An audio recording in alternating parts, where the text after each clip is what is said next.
Welcome, everybody. Good morning. Believe it or not, we have sunshine here.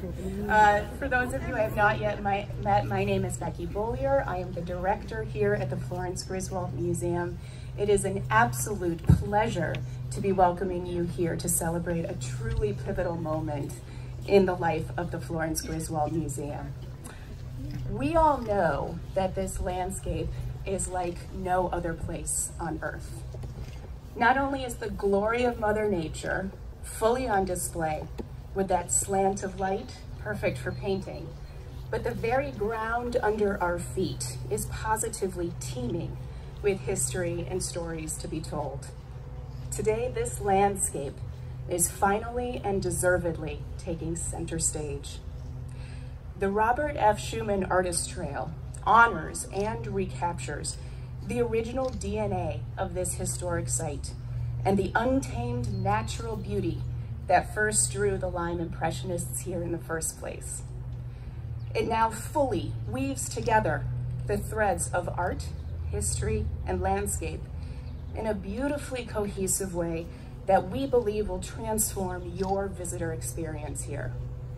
We're so excited to finally be able to share it with you today.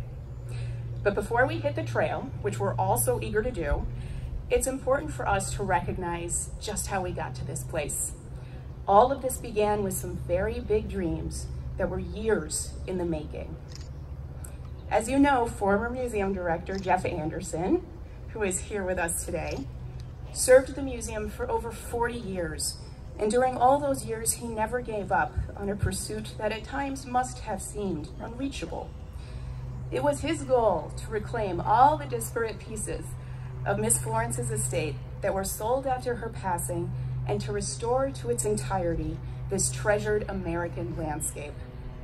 This was a passion that former museum trustee Robert F. Schummann shared and that he and Jeff actually discussed in their last meeting together before Mr. Schumann's passing in 2011. Bob Schummann was not only a devoted patron of the museum for nearly 2 decades, but he was also an avid environmentalist and birder. So he understood, from both an ecological and a strategic standpoint, the significance of bringing home that last remaining parcel of the Griswold's estate, now known as the Meadow. And it was his desire to help us pursue that possibility with vigilance.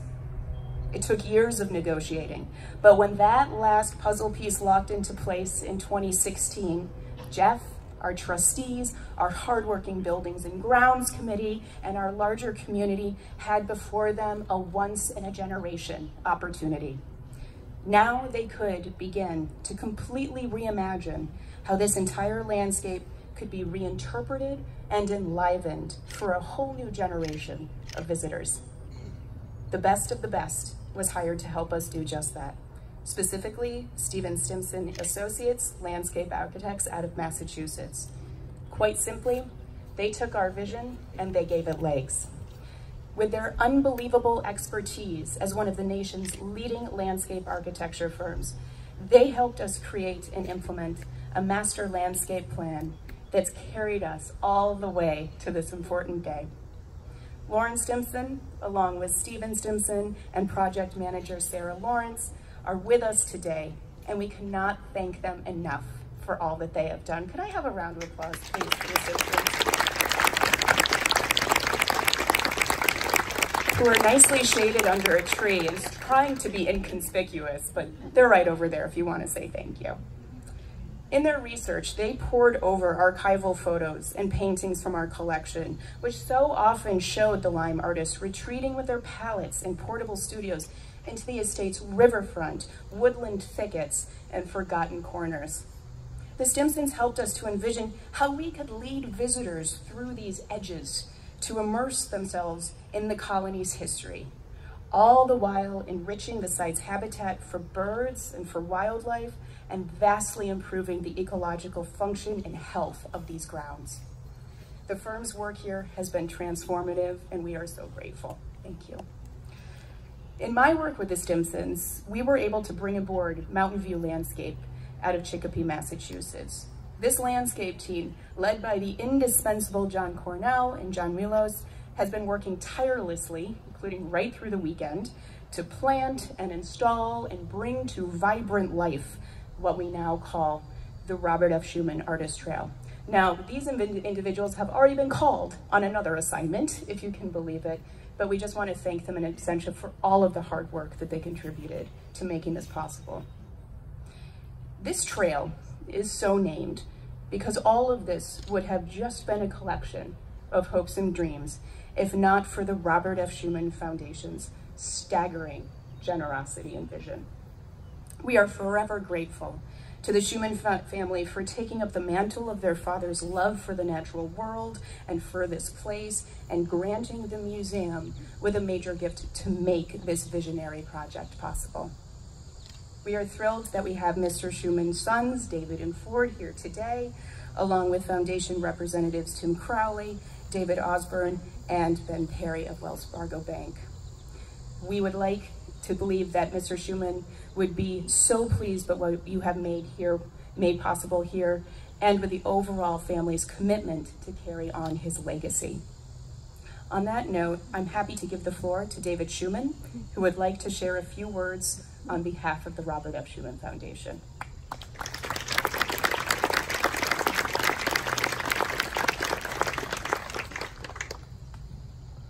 Good morning, everyone. Good morning. Robert Schumann, our father, was an active environmentalist. He served on the board of National Audubon and on the board of Cornell Laboratory of Ornithology. He was a major supporter of SGOD, which stood for Stop Griswold Overdevelopment. A group of Madison, Connecticut citizens got together and came to him with their concerns over a large development of condominiums that were to occupy the space of the old Griswold Airport in Madison. This would have destroyed a sensitive estuary at the mouth of the Hammonasset, where it empties behind Hammonasset State Park. Our father hired the lawyers needed to fight the development, and after a long and expensive battle, that property has been saved for future generations for both people and wildlife. When the Florence Griswold Museum came to us with the idea of creating an entirely new landscape for the museum, we saw this as an opportunity not only to create a beautiful outdoor space that would enhance the atmosphere of the museum, but to create something that would help restore the ecology of the area and the Lieutenant River. Our father would have insisted on it. I applaud the museum in working so hard with us and Audubon to make this an area that my father would have been proud of. Thank you.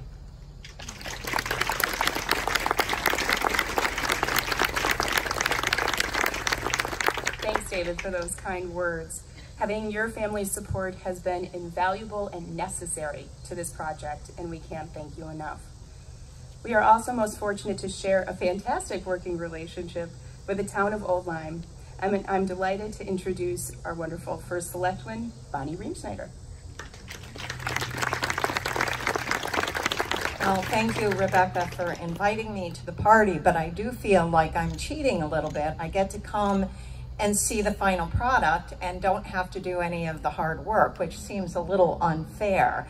But I have to tell you, upon arriving and seeing this gorgeous landscape and how it just enhances the river, the beautiful scenery, it's no wonder that it was the Florence Griswold Museum that took this project on and was able to accomplish it. The Florence Griswold Museum, as Rebecca, you referred to earlier, is really part of the DNA of our community. When people think of Old Lyme, they think of art, but they also think of the environment and the stewards of our community that protect the environment. And here's another gorgeous example of it.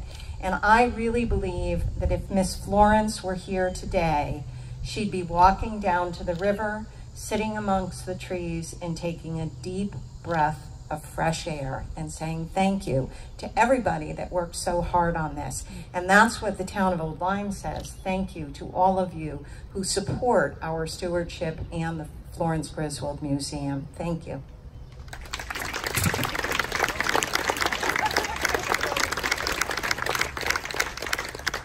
Thanks, Bonnie, so much for those words and for your friendship with the museum. It's such a refreshing opportunity to to be able to work so collaboratively with our town partners in this way. So it's almost ribbon cutting time. I'd like to invite David and Ford Schummann, Jeff Anderson, David Dangermond, and Bonnie to join me over at the ribbon.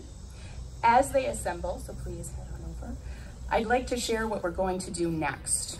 Once the ribbon is cut, we would ask to be honored to have the Schummann brothers be our first visitors to walk the boardwalk along our riverfront. We will host them down there. As we do that, we encourage you all to begin to explore the artist trail and this entire campus to your heart's content.